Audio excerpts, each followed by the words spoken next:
Hello दोस्तों, कैसे हो आप लोग। एक बार फिर से हम मुखातिब हुए हैं यहाँ पर अपने नए टॉपिक के साथ। और भारतीय संविधान की 7वीं वीडियो आज हम रिलीज कर रहे हैं और ये होगा भाग 2, part second of the Indian constitution. और इसमें हम पढ़ने जा रहे हैं नागरिकता, सिटीजनशिप, जिसका विवरण मिलता है अनुच्छेद 1 से लेकर अनुच्छेद 11। तो भाग 1 हमने पढ़ा था 6th वीडियो में, जिसमें हमने अनुच्छेद 1 से 4 पढ़ा था। आज हम पढ़ने जा रहे हैं अनुच्छेद 5 से 12, अनुच्छेद 5 से और 11 तक है, वो होगा भाग 2। भाग 1 है अनुच्छेद 1 से 4, भाग 2 है 5 से 11। ठीक है। और टॉपिक क्या रहेगा हमारे पास? सिटीजनशिप। तो आइए शुरू करते हैं। देखिएगा, सिटीजनशिप, नागरिकता की बात करें तो एक बहुत ही पेचीदा मुद्दा है ये, करंट में भी अगर अपने देश में देखा जाए और वैसे भी आप कॉन्स्टिट्यूशन में अगर नागरिकता पढ़ते हैं तो कैसे किन आयामों में, वो आइए समझते हैं। तो देखो, नागरिकता क्या है, नागरिकता कैसे मिलती है, नागरिकता कैसे चली जाती है और नागरिकता से संबंधित कौन कौन से हमारे पास अधिनियम है। तो आइए इन सब की हम चर्चा करते हैं। लेकिन सबसे पहले जानिएगा नागरिकता क्या है। नागरिकता एक वो सिंबल है जो ये दर्शाती है कोई भी निवासी है उस देश का, मूल जो है जन्मजात या मूल और आधिकारिक रूप से वहां का बाशिंदा है और मौलिक अधिकार, मौलिक कर्तव्य, इन सारी चीज को वो अवेल करता है। एक नागरिक को ही मौलिक अधिकार दिए जाते हैं, नागरिक को ही वोट देने का अधिकार होता है, लेकिन विदेशियों को नहीं होता।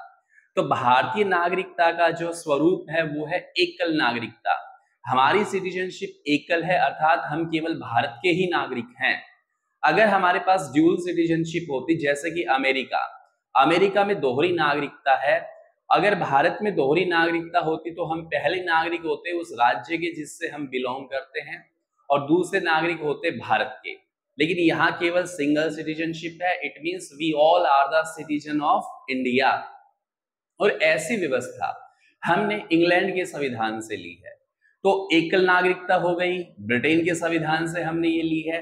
लेकिन पहले जब JNK के अंदर आर्टिकल 370 इम्पोज था, उस समय वहां के नागरिकों को दोहरी नागरिकता थी। लेकिन 2019 में हमने जो है आर्टिकल 370 को रिमूव किया और अब वहां भी वही कॉन्स्टिट्यूशन लागू है। तो इससे वहां के नागरिकों को भी केवल एक ही नागरिकता मिली हुई है, सिंबल मिला हुआ है, और that is the Indian citizenship. तो आइए इसको हम बारीकी से जांचते हैं और ये देखते हैं कि एग्जाम में किस तरह के क्वेश्चन पूछे जाते हैं, कहां से क्वेश्चन अराइज हो सकते हैं। तो आइए देखते हैं।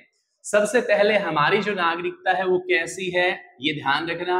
भारतीय नागरिकों को एक ही नागरिकता है, एकल नागरिकता।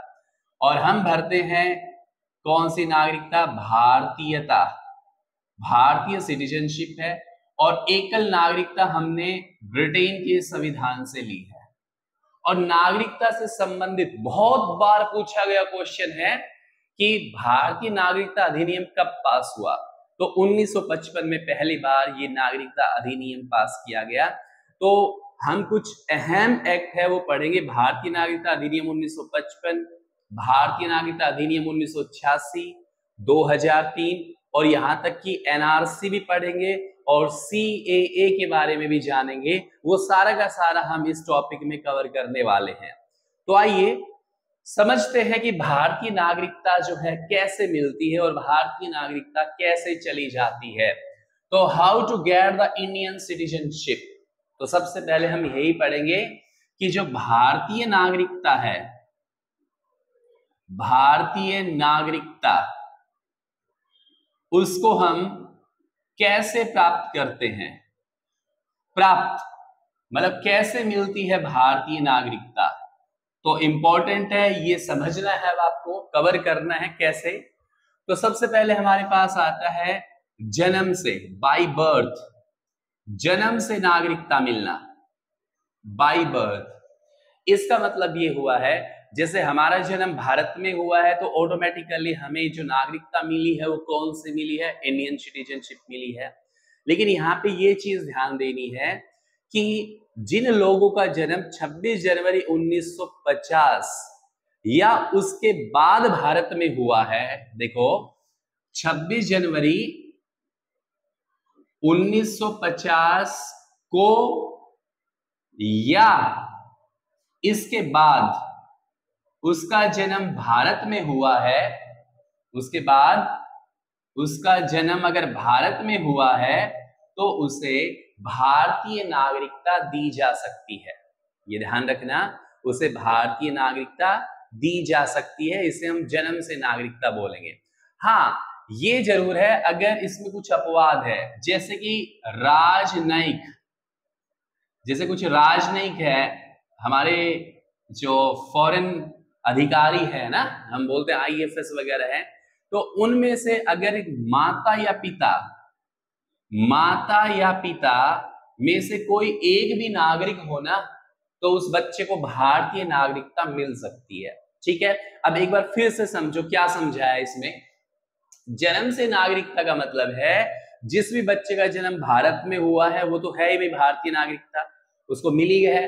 लेकिन अगर कोई विदेशी है और उसका जन्म कहीं बाहर हुआ है, लेकिन उनके माता पिता में से कोई एक के पास अगर भारतीय नागरिकता है तो उसे भारत की नागरिकता दी जा सकती है। इसे हम कहते हैं जन्म से नागरिकता मिलना।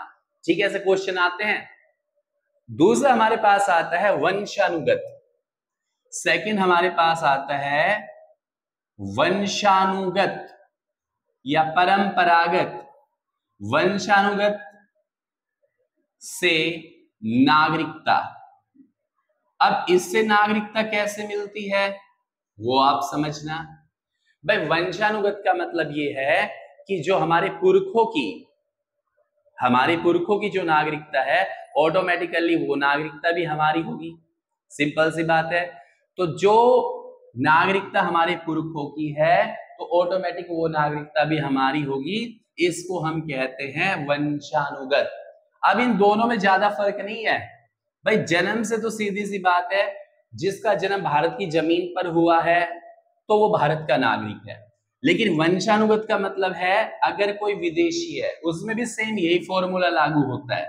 अगर कोई विदेशी है लेकिन उनके माता पिता में से कोई एक भारतीय है तो उसको भारतीय नागरिकता दी जा सकती है। ठीक है, क्लियर। उसके बाद आता है नंबर 3 पर पंजीकरण द्वारा नागरिकता। पंजीकरण द्वारा, भाई पंजीकरण द्वारा भी नागरिकता मिल सकती है। ठीक है, अब वो कैसे मिलती है? अगर कोई विदेशी नागरिक है तो उसे भारतीय नागरिकता इस शर्त पे मिलेगी कि जब वो रजिस्ट्रेशन कराता है नागरिकता के लिए तो उससे पहले 6 महीने पहले उसे भारत में रहना पड़ेगा। भारत में उसे रहना पड़ेगा। ठीक है ना, ये कंडीशन है। उसके बाद उसे भारतीय नागरिकता के लिए वो एलिजिबल होता है, पंजीकरण द्वारा नागरिकता उसको दी जाती है। अब थोड़ा सा यहां समझना, ये तो पहली कंडीशन है, पहले वो 6 महीना भारत में रहेगा, उसके बाद वो पंजीकरण के लिए फॉर्म भरेगा, अप्लाई करेगा। लेकिन उसके लिए ये भी है कि वह कम से कम 5 वर्ष भारत रहेगा और फिर उसको नागरिकता दी जाएगी। ये भी ध्यान रखना है। जब पहली बार 1955 में नागरिकता अधिनियम पास किया था तब ये कंडीशन थी 10 वर्ष की। ठीक है, लेकिन 1986 में मैं पढ़ाऊंगा एक तो उसमें बताऊंगा, 1986 में इस 10 वर्ष को घटाकर 5 वर्ष कर दी। ठीक है, तो क्लियर होना चाहिए क्या है इसमें। पंजीकरण द्वारा नागरिकता वो होगी कि जब हम अप्लाई करते हैं तो 6 महीने पहले भारत में रहना पड़ेगा, उसके बाद हम पंजीकरण कराएंगे और फिर 5 वर्ष तक इंडिया में स्थायी तौर पर रहेंगे, तब जाके भारतीय नागरिकता मिलती है। उसके बाद आता है नंबर 4। नंबर 4 पे है क्षेत्रीय द्वारा नागरिकता, बाय रीजनलाइजेशन। अब क्षेत्रीय द्वारा नागरिकता क्या होती है ये समझो आप। इसका मतलब ये होता है, देखो अगर भारत किसी विदेशी भूभाग को खरीद लेता है या भारत किसी विदेशी भूमि को अपने नियंत्रण में ले लेता है तो उस पर जो आवाम, जो जनता जो रह रहे हैं वो ऑटोमेटिकली भारत के नागरिक बन जाएंगे। मैं कुछ एग्जांपल देता हूं यहाँ पर। सपोज कीजिएगा कि हमारा जो एक हिस्सा है चाइना के पास, अगर वो भारत को वापस लौटा दिया जाए तो जो आवाम वहां पर रह रही है वो ऑटोमेटिकली क्या होगी, भारत की नागरिक बन जाएगी। या फिर पीओके है, पाकिस्तान ऑक्यूपाइड कश्मीर है, ठीक है, पाक अधिकृत कश्मीर, अगर वो भारत में मिल जाता है, भारत का हिस्सा बन जाता है, तो जो आवाम, जो जनता वहां पर रह रही है वो क्या कहलाएगी, भारतीय नागरिक कहलाएगी, उनको भारतीय नागरिकता दे दी जाएगी। तो इसे कहते हैं क्षेत्रीय द्वारा नागरिकता मिलना, ठीक है। तो ये चार प्रमुख रूप से तरीके हैं जिससे भारतीय नागरिकता मिलती है, ध्यान रखना। अच्छा, मैं एक चीज और भी बता देता हूं। जैसे हमने भाग 1 पढ़ा था, भाग 1 में सारी की सारी शक्तियां संघ राज्यों से किसके पास है, संसद के पास। ऐसे ही है भाग 2 में भी पावरफुल कौन है, संसद। भारतीय संसद कोई भी इसमें अमेंडमेंट कर सकती है और नागरिकता का प्रावधान बदल सकती है या कर सकती है।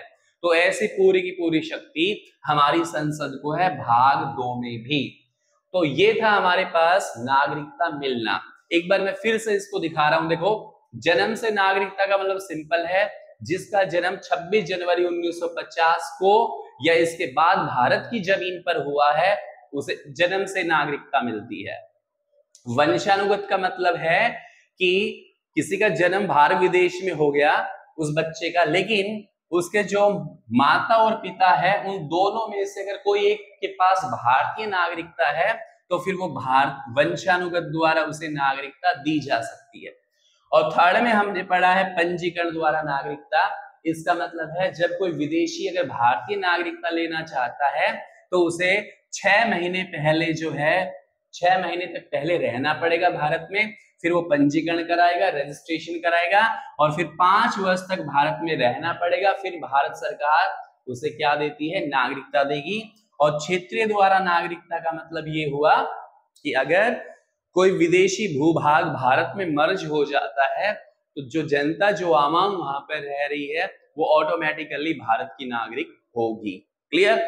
अब ऐसी कौन सी स्थिति है जिसमें भारतीय नागरिकता चली जाती है?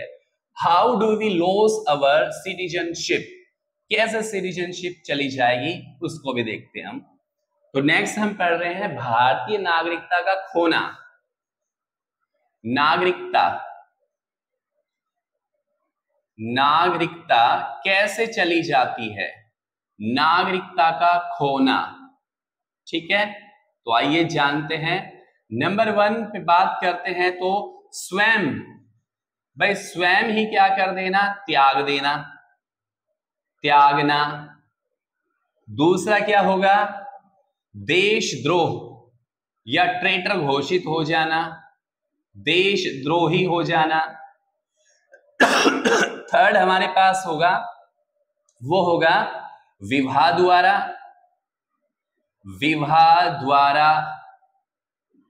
फोर्थ हमारे पास होगा, ठीक है, वो होगा पागल या दिवालिया, पागल या दिवालिया घोषित हो जाना। ये वो स्थिति है जिसमें भारतीय नागरिकता चली जाती है, हम भारतीय नागरिकता को गवा बैठते हैं। तो आइए समझते हैं। स्वयं त्याग देना, अगर हम किसी दूसरे देश की नागरिकता ले लेते हैं तो ऑटोमेटिकली हमारी नागरिकता क्या हो जाएगी, खत्म हो जाएगी। इसे कहते हैं स्वयं त्यागना। फिर है देशद्रोही, अगर कोई भारतीय नागरिकता भारत की एकता, अखंडता के विरुद्ध काम करता है तो he will be declared as a traitor, rebellion, उसे देशद्रोही घोषित कर दिया जाता है और उसकी नागरिकता भी समाप्त कर दी जाती है। फिर आता है विवाह द्वारा, अगर कोई भारतीय नागरिक है वो विदेश में शादी करता है या करती है तो ऐसे केस में उसकी सिटीजनशिप फिनिश कर दी जाती है, खत्म कर दी जाती है। और लास्ट में आता है पागल या दिवालिया, अगर कोई भारतीय नागरिक है और वो पागल या दिवालिया का मतलब होता है बैंकरप्ट या insolvent, who is not able two of his और हर डेट, जो अपना कर्जा ना चुका पाए, फॉर एग्जाम्पल मैं यहाँ विजय माल्या की बात करूं या नीरव मोदी की बात करूं, तो अभी विजय माल्या कहाँ है, ब्रिटेन में चले गए हैं, जिन्होंने एक फ्रॉड का केस उन पे लगा हुआ है ना। एसबीआई जो बैंक है उनसे उन्होंने 9,500 करोड़ का लोन लिया था, वो नहीं घर उसको पे कर पाए।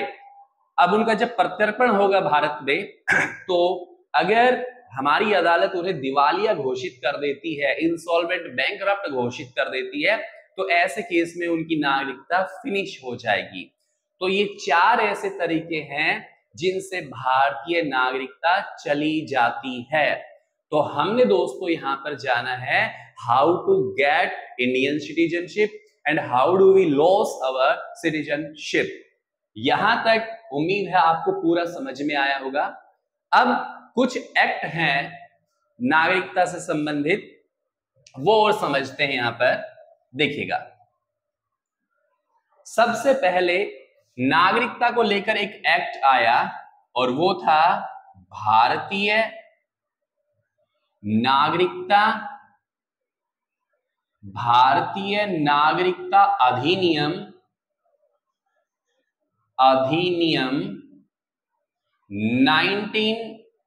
1955। बहुत बार पूछा हुआ एक्ट है ये। भारतीय नागरिकता अधिनियम कब पास हुआ, तो 1955 में हुआ। ठीक है, दूसरा एक्ट हम पढ़ेंगे, वो पढ़ेंगे भारतीय नागरिकता अधिनियम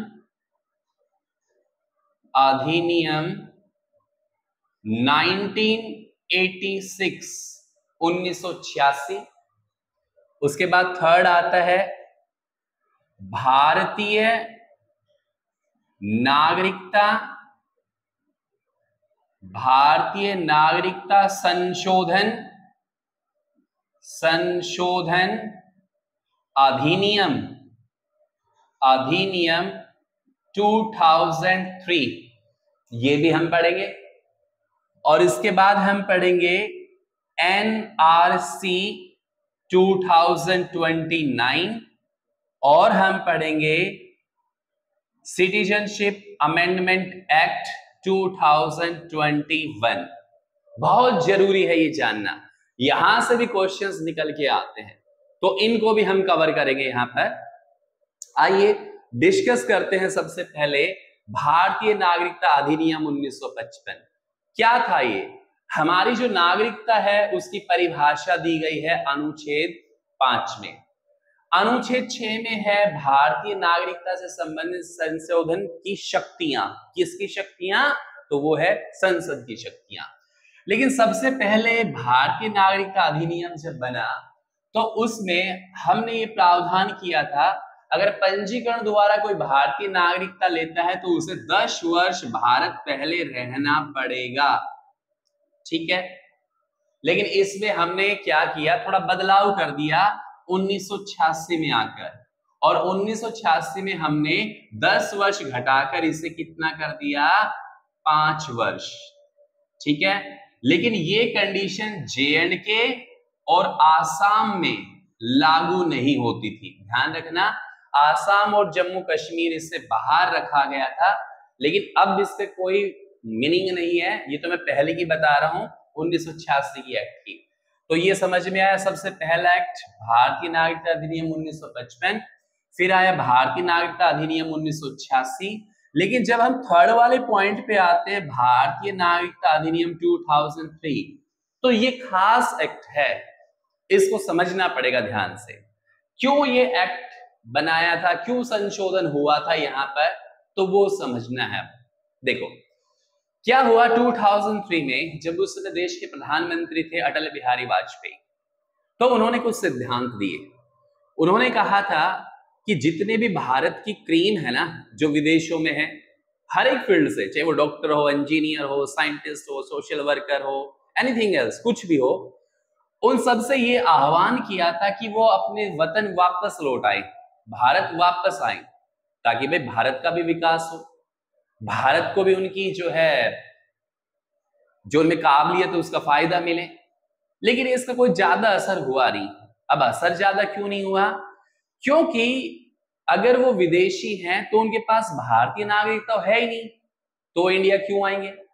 तो इसलिए वाजपेयी सरकार ने क्या किया, इसमें संशोधन कर दिया और अहम फैसला ये लिया गया कि ऐसे 16 देशों में बसे एनआरआई और पीआईओ, ठीक है, एनआरआई और पीआईओज को क्या दे दी, भारतीय नागरिकता दे दी। तो ये भी ध्यान रखना है, ये अपवाद है सिंगल सिटीजनशिप का। अब जो विदेशों में, अच्छा सभी देश नहीं लिए, केवल 16 देश लिए, खास खास देश जैसे जापान, सिंगापुर, कनाडा है, यूएसए है, यूके है, जर्मनी है, इटली है, फ्रांस है, ऐसे करके यहां पर 16 देशों में रह रहे एनआरआई और पीआईओस को भारत सरकार ने दोहरी नागरिकता दे दी। मतलब नागरिकता दे दी तो डबल होगी ना उनके पास, तो ये हमारे पास क्या होगा, अपवाद होगा। अब सवाल आता है एनआरआई कौन होते हैं? एनआरआई होते हैं नॉन रेजिडेंट इंडियन, अर्थात अप्रवासी भारतीय, ठीक है ना, जिनके बुजुर्ग या वो क्या है भारत छोड़कर विदेश में चले गए, वही की नागरिकता उन्होंने ले ली, वो कहलाए हैं एनआरआई। और पीआईओज होते हैं पीपल ऑफ इंडियन ओरिजिन, अर्थात भारतीय मूल के। ये वो लोग होते हैं जिनके पुरखे विदेश में जाकर बस गए थे, ठीक है, वो कहलाए पीआईओ। तो दोनों टर्म आपको समझ में आने चाहिए, अप्रवासी भारतीय, non resident Indian, and people of Indian origin, अर्थात यहां पर हो गया भारतीय मूल के। तो इनको हमने दोहरी नागरिकता दे दी, लेकिन गिने चुने 16 देशों के एनआरआई पीआईओज को। तो ये हो गया हमारे पास अपवाद। तो ध्यान रखना, ऐसा संशोधन 2003 के एक्ट में किया था। क्लियर? अब इसी की एवज में हम क्या मनाने लगे, प्रवासी भारतीय दिवस, प्रवासी भारतीय दिवस, ये हम मनाने लगे, ठीक है। अब हम एनआरआई पीआईओज को बुलाते हैं और बताओ प्रवासी भारतीय दिवस कब मनाया जाता है? 9 जनवरी। 9 जनवरी से और 11 जनवरी के बीच तक ये 2 दिन क्या चलते हैं, प्रवासी भारतीय दिवस के नाम पर होते हैं। और वो यहाँ पर आते हैं, उनको बुलाया जाता है। जब भाई देखो इनको नागरिकता दे दी तो सीधी सी बात है, they have also right to vote, इन्हें मत देने का भी अधिकार है, क्योंकि नागरिक को ही वोट डालने का अधिकार होता है। अब आओ एनआरसी पर, ये बड़ा ही चर्चा का विषय है, क्योंकि इसमें बड़ा शोर शराबा हुआ था जब 2019 में एनआरसी जैसे शब्द आए थे। एनआरसी की फुल फॉर्म क्या होती है? National register for citizenship. क्या होगा? National register for citizenship. इसका मतलब है अगर भारत में जो कोई नागरिक है, उनकी कोई ना कोई आइडेंटिटी होनी चाहिए, कोई ऐसा प्रूफ होना चाहिए जो ये दर्शाए कि ये भारतीय नागरिक है। क्योंकि ऐसे बहुत सी घुसपैठ हो जाती है, खासतौर से मैं यहां जिक्र करूं बांग्लादेश या अन्य देशों से, जो फर्जी तरीके से भारत में प्रवेश करते हैं और सिटीजनशिप ले लेते हैं। तो उनको रोकने के लिए, उनको चेक करने के लिए भारत सरकार ने एनआरसी जैसे एक्ट बनाए, ठीक है। क्लियर हुआ? उसके बाद आता है सीएए, ये भी बहुत ही चर्चा में रहा था। इसकी फुल फॉर्म होती है सिटीजनशिप अमेंडमेंट एक्ट। अब ये सीएए था क्या?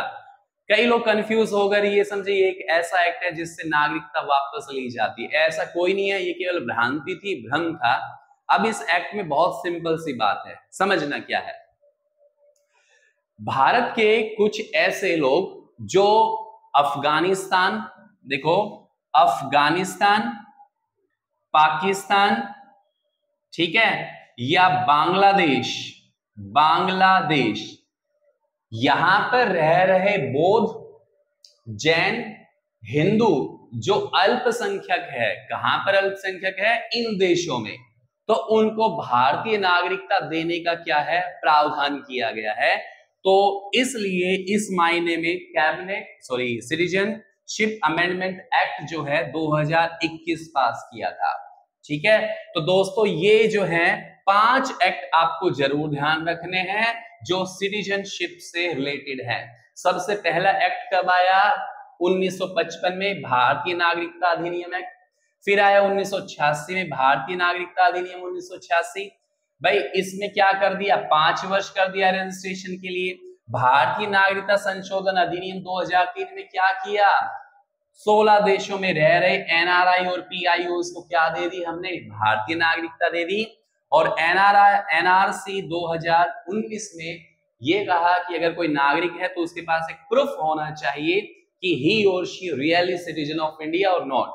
और क्या है यहाँ पे है? सिटीजनशिप अमेंडमेंट एक्ट 2021, जिसमें हिंदू, जैन और बौद्ध जो अल्पसंख्यक हैं अफगानिस्तान, पाकिस्तान और बांग्लादेश में, उनको भारतीय नागरिकता देने का प्रावधान किया है। तो ये था हमारा टॉपिक नागरिकता, जो संविधान के भाग 2 और अनुच्छेद 5 से 11 के बीच में है। उम्मीद है कि ये सारे के सारे जो क्वेश्चंस आज हमने पढ़े हैं, ये सारे कंसेप्ट ही नागरिकता का आपको क्लियर हो गया है। तो मिलते हैं अपने नेक्स्ट टॉपिक के अंदर, और वो हमारे पास आएगा भाग 3, जहां से क्वेश्चंस भर भर के आते हैं आपके एग्जाम में। और क्वेश्चन तो यहां से भी बहुत निकलते हैं आज के संदर्भ में इसे देखा जाए तो। Stay connected with my channel ज्ञान सागर भाई प्रेम प्रकाश। Thank you.